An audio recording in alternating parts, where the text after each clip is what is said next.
So, Royce, thanks for joining us. Thank you. You are obviously representing the projected aspect of 3D currently.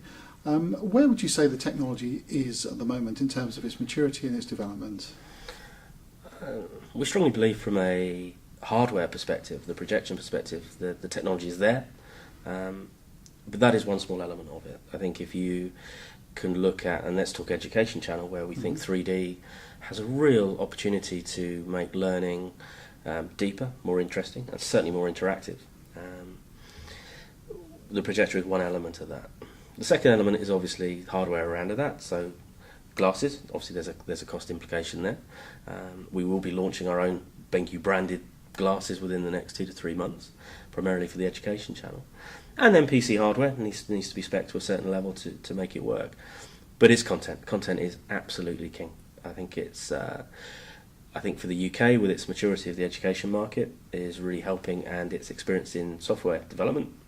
Those two combined is starting to see some very, very imaginative use of 3D within the interactive sector. The ability to sit and watch a 3D film, movie, looped clip is good, and it's a good way of showing 3D. But I think when you actually start to look at interactive content, so it could be replacing a biology lesson, it could be replacing a history lesson, that children's going to effectively walk through ancient Greece.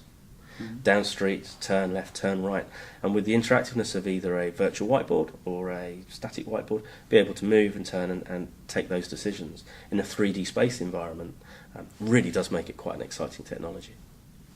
If a reseller or systems integrator has an inquiry from a customer who believes that 3D is the path they want to follow, how would they make contact with the 3D content developers? Is that something that happens at manufacturer level, or is that at distributor level?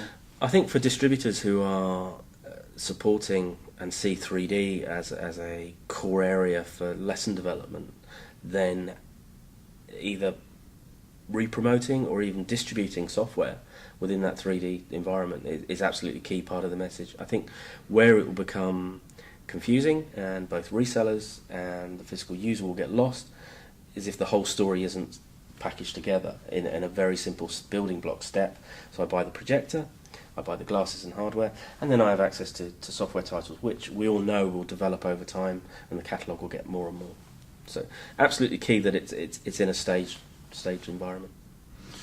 So advising the channel and therefore their end user customers at the moment, what you're saying is that don't lock yourself out of 3D, but make sure that you have at least the fundamentals of technology, so when those software titles appear, you're in a position to take advantage of them. Absolutely. I think the key message from BenQ is that we don't sell 3D projectors.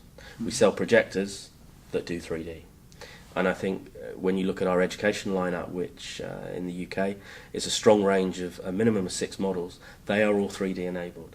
So if you buy a projector today from BenQ for the education market, it will be able to do 3D when you, as a school or reseller, are ready to embrace 3D over the 3, the 4, the 5 years that the projector life cycle will work for.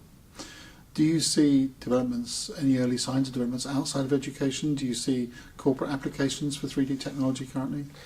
I think the modelling area, I think where, if you certainly look at the technology required for 3D, the quad buffer quadro cards are a requirement. The history of that graphics card line is in the corporate space and the designing space. So I think the hardware has kind of come through that angle. So definitely in the graphic design corporate area. I think in the home sector, absolutely sure. I think Sky, being the huge animal that they are, have forced that through. And I think when we look at the World Cup in Sky, which will be broadcast this year, I think that's a real groundbreaking point that will push 3D into the homes. We're seeing it in the cinemas already. But for the consumer, it needs to be packaged and be made very, very simple to understand. Do you feel that there will be added value or margin opportunities for the channel if they take a position of specialising in 3D? I think having an understanding of it and be able to offer a 3D solution, absolutely.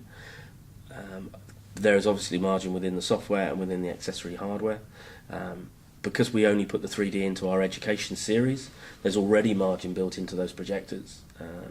So a combined opportunity is very, very strong. Excellent. Thanks very much, Royce. Good, thank you.